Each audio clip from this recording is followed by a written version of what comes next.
আসসালামু আলাইকুম, সবাই কেমন আছেন? আশা করছি সবাই ভালো আছেন। আমি আল্লাহর মধ্যে ভালো আছি। আজকে আমি এখান থেকেই ভিডিও শুরু করলাম। দুধ জাল করে দেওয়া হচ্ছিল ফালুদা রান্না করার জন্য, আর এখানে সেমাই রান্না করার জন্য হয়ে গেছে, ঠান্ডা করে নিতে হবে। এখানে ফালুদা মিক্স আনা হয়েছিল বাজার থেকে। দুধ জাল হয়ে গেলে ফালুদা মিক্স তার উপর ঢেলে দিছি, দিয়ে ভালোভাবে নাড়তে হবে। কমপক্ষে 1 ঘন্টা লাগে রান্না করতে, যতক্ষণ না ওগুলো সব গলে যায়, মিশে যায়। তাই দিয়ে দিয়েছিলাম, ভালোভাবে নাড়তে হবে। দুধ বেশি ঘন হয়ে গেলে আবার ভাল লাগে না ফালুদা খেতে। আর এখানে ফ্রিজ থেকে গরুর মাংস বের করে ভিজিয়ে দেওয়া ছিল। এখানে সব মশলাপাতি বের করে এখানে মিষ্টি কুমড়া দিয়ে আমার আম্মু সব কেটে নিয়েছিল, পরে ভাজা করবে। এখানে জেলি বানাবো, 2টা আছে জেলি। পানি দিয়ে এখানে ঘি বানানোর জন্য মালাই বের করা হয়েছিল।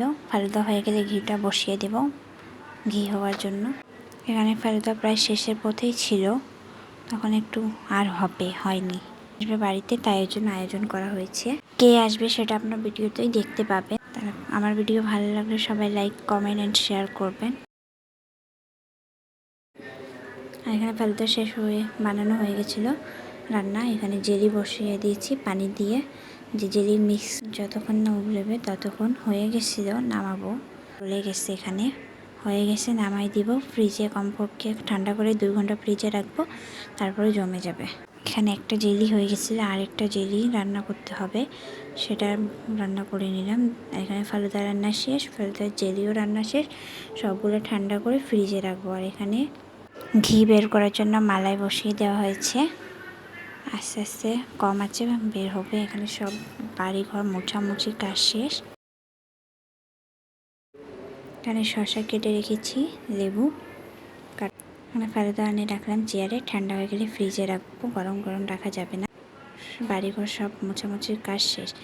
নতুন চাদর বের করে রাখছি বিছানোর জন্য। চাদর বিছিয়েছিল, ওটা নামছে, তাই মেহমান আসবে, নতুন চাদর বের করে বিছাচ্ছি। কেমন লাগতেছে অবশ্যই কমেন্টে জানাবেন। চাদরটা এটা হচ্ছে আমাদের রুমের চাদর। এখন যাচ্ছি আমার আম্মুর রুমে। চাদর বিছিয়ে দিয়েছি। এই রুমের চাদর কেমন লাগতেছে অবশ্যই জানাবেন। কোন রুমেরটা বেশি ভালো লাগতেছে। এখানে সেমাই রান্না করা শেষ। আমি একটু ব্যস্ত ছিলাম, তো ভিডিও করতে পারিনি। এখানে ভাত রান্না করা শেষ, আর এখানে ডিম ভুনা করার জন্য ডিম সিদ্ধ করা হয়ে গেছে, চড়াইছে। ডিম লবণ দিলে ডিমের খোসা তাড়াতাড়ি ছড়ে যায়। এখানে আমি ছাদে যাচ্ছিলাম কাপড় তুলতে, ওর নাড়ে দিয়ে কাপড় তুলে নিয়ে যাব।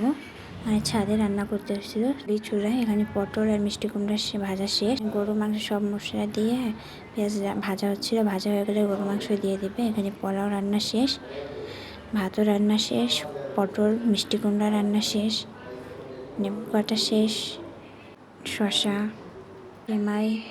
এখানে মেহমানরা এসে গেছিল, ওই সময় আমি ভিডিও করতে পারিনি। এটা হচ্ছে আমার ফুপি, ওটা হচ্ছে আমার ফুপির ছোট মেয়ে। সবাই আসছিল আজকে ঈদের বেড়াইতে, একটু আগেই আসছে। এখানে হচ্ছে ছোট ভাই মোবাইল নিয়ে ব্যস্ত। এখানে সব খাওয়ার জন্য বসেছিল, 2টা বাজছে প্রায়। সবাইকে খিদা লেগে গেছে। চেয়ার ছিল, তাও নিচে বসে খাওয়ার মজাই আলাদা সবাই মিলে।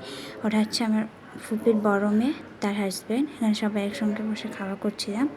ওটা হচ্ছে আমার ফুপির ছোট মেয়ে, এটা হচ্ছে আমার ফুপা। তারপরে 4টার সময় সবাই মিলে চলে গেলাম মেলা দেখতে স্টেডিয়ামে। কে কে স্টেডিয়ামে মেলা দেখতে গেছেন বলবেন অবশ্যই। এটা হচ্ছে রাস্তায়, অতটা ভিডিও করতে পারিনি আমি, তো অল্পই করলাম।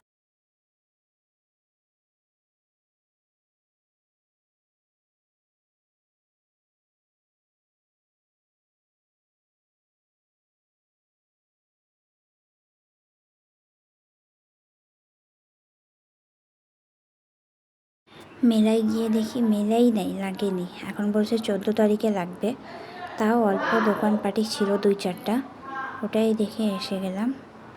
এটা হচ্ছে মেলার গেট। মেলার গেট দেখতে সুন্দরই ছিল। এখানে ভিড় ছিল অনেক, শুক্রবারের দিন, এমনি ঈদের দিন, তারপরে ভিড় ছিল। সবাই মিলে যাওয়ার মজাই আলাদা।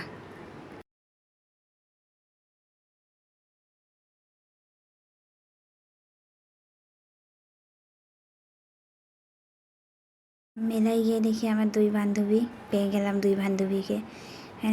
এখানে সবাই নিচ্ছিল, তো দাম বেশি চাই। আমি কিছু নেইনি, দেখতেছিলাম পুডিংয়ের বাটি, পাইনি ছোটোটা। মানে ওরা দেখতেছিল আয়না।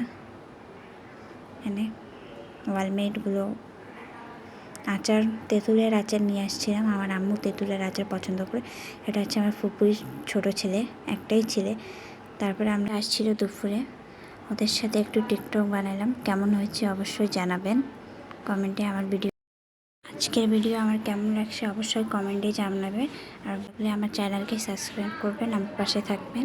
ধন্যবাদ। আল্লাহ হাফিজ।